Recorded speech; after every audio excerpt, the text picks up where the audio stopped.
안녕하세요. 조치를 박사 통통통 시간입니다. 여러분들 항상 시청해주셔서 감사드리며 지난 시간에 이어서 코로나19와 한국, 중국, 일본의 경제와 비즈니스 흐름에 대해서 2탄 마무리하겠습니다. 여러분들 시청해 주셔서 감사드리면서 우선 구독과 좋아요 쿡쿡 부탁드리겠습니다. 제가 이제 한중일 시장을 30년 보면서 아마 가장 많이 활동했던 나라가 당연히 저는 한국에서 태어난 한국이고요. 또 일본도 뭐 그냥 전국을 다 다니면서 일본이고요. 또 중국도 한 10몇 년 전부터 중국을 보고 그냥 자료며 데이터며 지금도 인풋한 게 있기 때문에 중국을 좀 보고 있습니다. 그래서 이제 한중일 시장에서 상격을 보면서 큰 흐름에서 얘기했습니다. 뭐 코로나 비즈니스 관련해서는 이제 코로나의 영향 때문에 비즈니스의 영향이 다양한 얘기가 있지만은 우선 요거 한번 얘기했습니다. 우선 여러분들 다시 한번 좀 정리하면서요. 한국은 뭐 공항 항만 많잖아요. 매립지를 포함하면 물론 제주도까지 다 포함합니다. 한국은 10만 킬로 해배 기준입니다. 한국 기준으로 했을 때요. 전 세계에서 가장 땅이 넓다고 좋은 것도 아니고 땅이 적다고 나쁜 것도 아닙니다. 근데 중요한 건 있어요. 땅이 넓고 좁은 게 아니라 국가도 개인도 기업도 부가가치를 창출한 쪽으로 가야 돼요. 그래서 한번 정리했습니다.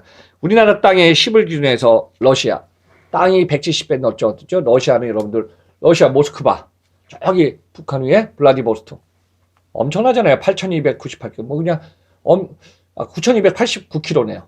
철도로 해도 그만큼 넓은 땅에서 그만큼 관리 비용도 들어가고 물류를 하든 유통을 하든 아마 전자상거래 하면은 아프리카하고 똑같이 54주처럼 어느 거점이든 무조건 가능할 거예요.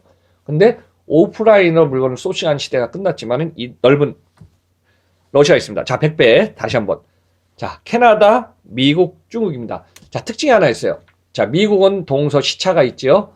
물론 이제 동서 달리면은 3,000km 이상을 달려야 돼요. 여러분들 한번 체크합시다. 우리나라 서울, 부산 가까워져서 뭐예요? KTX 타도 2시간짜리가 있고 400km잖아요. 참고로 일본 홋카이도에서 제가 이제 다 가고 이제 큐슈 가고시마까지 하니까 2,250km예요. 미국 동부 서부 물론 이제 루트가 다 다르죠. 3,000km예요. 이해하시죠? 전 세계의 국가는 땅이 넓은 나라.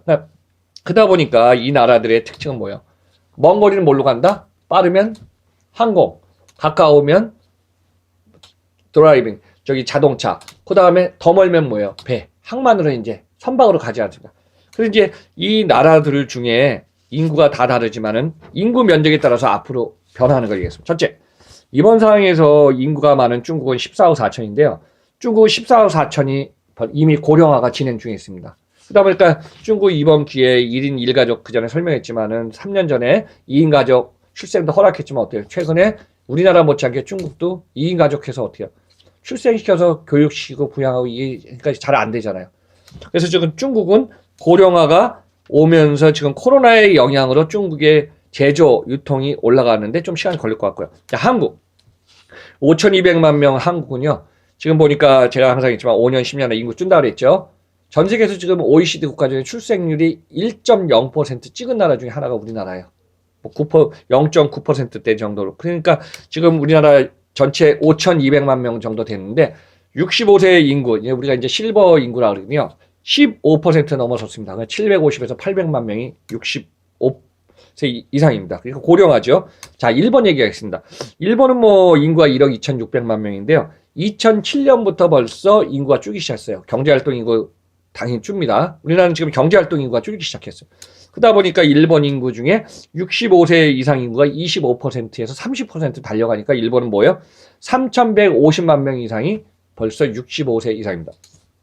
이제 전 세계 유엔이 기준한 걸 보니까요. 최근에는 뭐 그냥 65세 이상을 갖다가 노년이라고 얘기 안 하잖아요. 뭐 65세도 중년이에요, 말하자면. 나이든 중년. 그러다 보니까 인구 구조 분포상에서 65세라든가 초고령화 사회는 일본은 진행했고요. 우리나라는 고령화, 중국도 지금 고령화 쪽으로 좀 가고 있습니다. 그래서 이제 전 세계 인구 중에서 이 정도고요. 총 국가 GDP도 규모가 많은 제가 전시를 했지만은 중국은 지금 14조 달러에서 아마 조만간에 지금 코로나 때문에 내년에는 좀 줄지만은 만약에 2021년에 저기 반등한다 그러면은 올해는 주네요. 반등한다면 중국은 15조, 16조 당분간은 20조 달러에 달려갈 수밖에 없어요. 제가 그랬죠. 중국이 1990년부터 문호를 개화방하면서 91년, 2년 쭉 진행하면서 이제 2000년 WTO 들어오면서 중국은 어째 세계 팩토리 공장이 되다 보니까 지금 1인당 GDP 1만 달러가 지금 넘어섰습니다. 그러니까 참고로 베트남 같은 경우는 1인당 3,000달러거든요. 그래서 이제 인건비 차원에서 중국이 비싸졌지만은 중국의 올해 1인당 GDP 내년은 좀 축소할 것 같습니다. 자, 한국 말씀드리겠습니다. 한국은 이제 1.6조, 65조 달러에서 올해 지금 1인당 GDP는 우리나라 2019년에 33,000달러까지 32,000이다 33,000까지 왔는데 이 상황이 우리나라 지금 마이너스 성장이 때 쉽지 않을 것 같고요. 일본은 당연히 5.1조 달러 총 GDP에서 일본 같은 경우 제가 이제 올림픽도 도쿄올림픽도 연기돼 갖고 호재가 별로 없다고 그랬죠. 그래서 일본은 지금 내수 시장 이 상황 포함해서 한 마이너스 1.5에서 마이너스 2%대로 일본의 지금 경기는 이렇게 좋아 보이지 않을 것 같습니다. 그러면 어떻게 해야 될까요, 여러분들? 제가 보니까 제조, 유통, 물류, 소비, 무역, 금융 다 맞물리다 보니까 이런 상황에서 지금 국가들이 해야 될 우선 과제가 있습니다.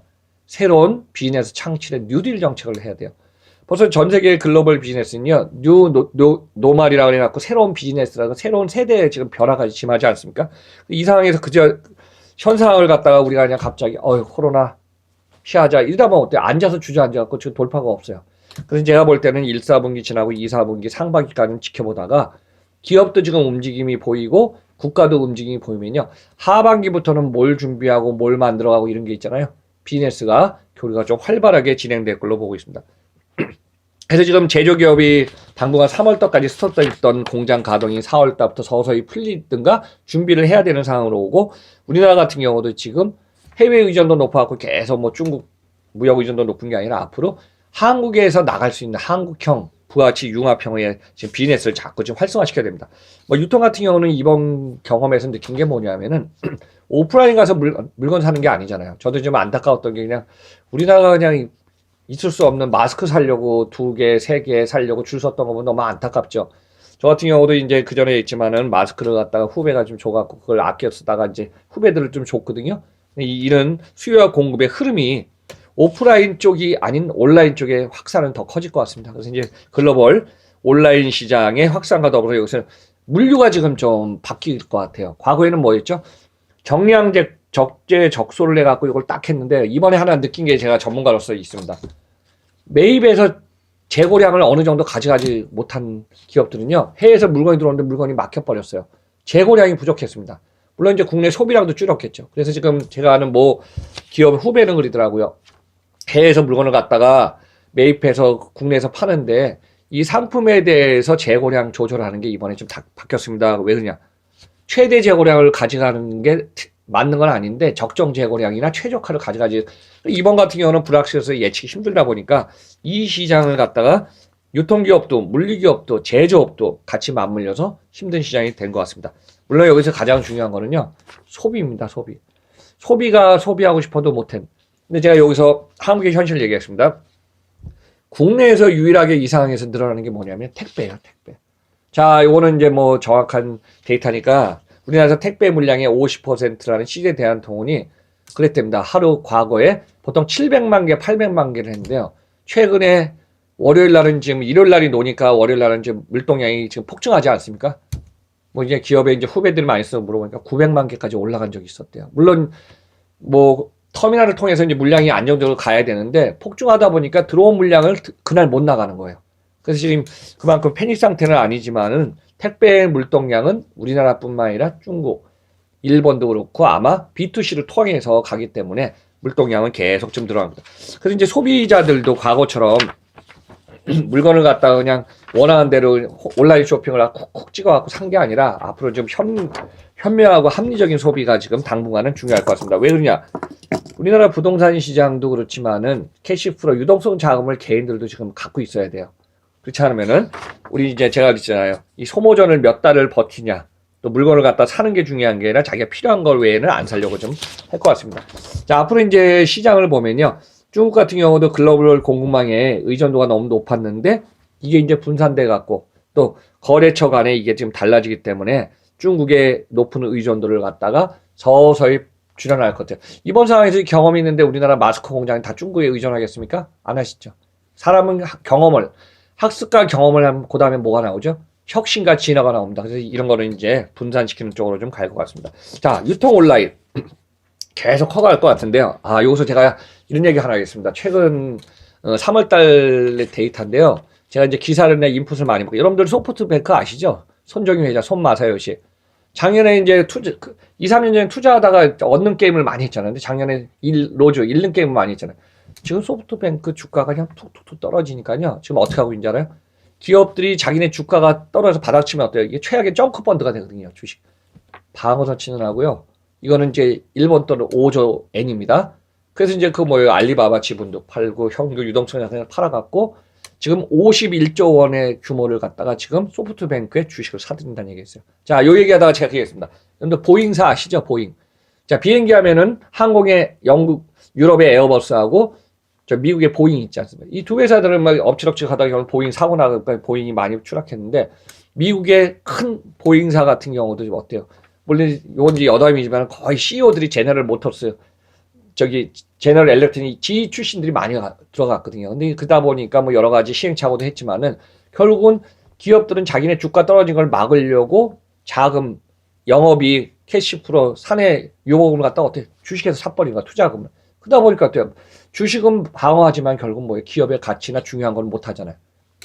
그래서 지금 보잉 같은 경우 미국에서 진짜 보잉에 진짜 자구책을 넣냐 안 넣냐 이게 지금 큰 주요 과제가 지금 되고 있는 것 같습니다. 그래서 이제 이런 상황이 관련됐고요. 제가 보니까 한국, 일본, 중국을 보니까 항공사들이 지금 거의 결항한 상태이기 때문에 제가 걱정하는 건 뭐냐면은 우리나라의 LCC 항공사, 그렇죠? 대한항공도 임원들 뭐 저 임금 삭감한다 그러지, 일부 이스타항공은 지금 당분간은 쉰다 그러지. 나중에 보면요, 비행기하고 선박값 비싼 거 아시잖아요. 비행기하고 선박을 팔아도 캐시 유동성 자금을 못 만드는 상황이 올 수도 있다는 거죠. 그래서 이제 기업들은 앞으로 보면은 사내 유보금이 있는 기업이 있고 지금 아직까지 지금 확보가 안 되는 기업이 있지만은 앞으로 금융권이나 이런 관련된 투자 이런 쪽에서 지금 다양한 흐름, 움직임이 또 이제 하반기 되면은 급격한 변화가 좀 있을 것 같습니다. 그래서 이제 관련돼 갖고 이제 항공사라든가 여행사, 숙박, 리조트, 문화관광 관련해 갖고 이 다양한 기업들이 이제 한국뿐만 아니라 일본, 중국도 그렇고 이제 문화교류에 있어서 이게 어느 정도 저점을 찍으면 이제 고점을 올라가는데 제가 최근 데이터를 보니까요, 우리나라 항공, 여행 관련돼 갖고 종사하시는 분이 30에서 40만 명이 됩니다. 그러니까 이분들 지금 당분간은 진짜 지금 큰 힘든 상황을 좀 겪을 것 같습니다. 그래서 이제 저는 마지막을 이제 결론하면요, 코로나19가 지난 2번은 유럽을 얘기했고 지금 최근 2번은요 한중일에 있지만은 이게 뭐 전 세계 그 유행은 됐지만은 이 상태를 계속 우리가 하다가 그냥 코로나 끝나는 게 아니라 개인도 기업도 국가도 여러분들 진짜 자신을 소중히 하면서 우리가 이제 돌파구를 찾는 시간이 됐으면 합니다. 그래서 이제 유럽뿐만 아니라 일본, 한국, 이란, 전 세계 심지어는 미국까지 확산돼 갖고 하다 보니까 이 상황에서 우리가 좀 빨리 좀 탈피해갖고 즐거움을 찾고 옛날처럼 관광이나 문화나 비즈니스 교류할 수 있는 날이 오기 기대하면서 여러분들 마지막까지 자신을 지키면서 잘 했으면 좋겠습니다. 자, 일단 시리즈 2번에 마쳤고요. 여러분들 다음 시간에 뵙기로 하겠습니다. 감사드립니다. 다음 시간에 뵙겠습니다.